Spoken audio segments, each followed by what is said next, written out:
இருக்கு. நீங்க ஒரிஜினலா உங்க ஃப்ரெண்ட்ஸ் கூட மாதிரி ட்ரை பண்ணி பார்க்கும்போது தான் ஒருத்தவங்களுக்கு ஒவ்வொரு ஷேப்ல கண்ணு இருக்கும், ஒவ்வொரு மாதிரி இருக்கும். ஸோ உங்களுக்கு ஈஸியா இருக்கும்.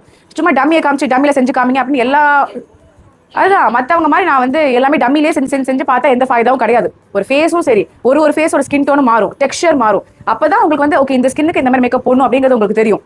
ஸோ கத்துக்க முடியாததுன்னு ஒண்ணு கிடையாது, எல்லாமே ஈஸி தான். என்ன பண்ண கத்துக்க முடியும்? பிராக்டிஸ். மேக்கப்பை பொறுத்த வரைக்கும் பிராக்டிஸ் முக்கியம். பிராக்டிஸ் இருந்தா மட்டும்தான் உங்களால பண்ண முடியும். நான் அதுக்கு தான் உங்களுக்கு திரும்ப சொல்றது, மாத்தி ஷேர் பண்ணி போட்டு பாருங்க, செஞ்சு பாருங்க. டம்மி தேவைப்படாது. ஒரு சிலிக்கான் டம்மியை வச்சு நீங்க என்ன செஞ்சாலும் அந்த டம்மி கண்ணை மூடிட்டே தானே இருக்க போகுது, அது அசைய போதா, என்ன பண்ண போகுது? இதுவே ஒரு பிரைடா இருக்கட்டும், இல்ல நீங்க மாறிக்கும் போது என்ன ஆகும் உங்களுக்கு தெரியும், எங்க நம்ம மிஸ்டேக் பண்றோம், ஏன் மிஸ்டேக் பண்றோம், எப்படி விங்க வந்து கரெக்டா நிறுத்தணும் அப்படின்னு சொல்லிட்டு. ஸோ பிராக்டிஸ் பண்ணி பாருங்க, எல்லாராலையும் முடியாமலாம் ஒன்றும் கிடையாது. உங்களால முடியும் நம்பி தான் இங்க உட்காந்துருக்கீங்க. ஸோ 7 டேஸ்க்கு எல்லாத்தையும் சாக்ரிஃபைஸ் பண்ணி வந்திருக்கீங்க. எல்லாமே அவங்க வீடு விட்டு வந்திருக்கீங்க, பசங்களை விட்டு வந்திருக்கீங்க, எதுக்கு வந்திருக்கீங்க?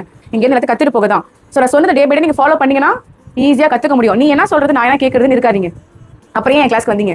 நான் சொல்றது கேட்கறது தான் வந்திருக்கீங்க, நான் சொல்லி கொடுக்கறது அனலைஸ் பண்ணணும் தான் வந்திருக்கீங்க. ஸோ பெட்டரா நான் என்ன சொல்றேன் அப்படியே ஃபாலோ பண்ணீங்கன்னா சூப்பர் மேக்கப் ஆர்டிஸ்ட் ஆகலாம். அது அழகா ஃபாலோ பண்ணிக்கோங்க. ஓகேவா? நான் சொல்ற ஒவ்வொரு விஷயமும் உங்களுக்கு இப்ப புரியாது.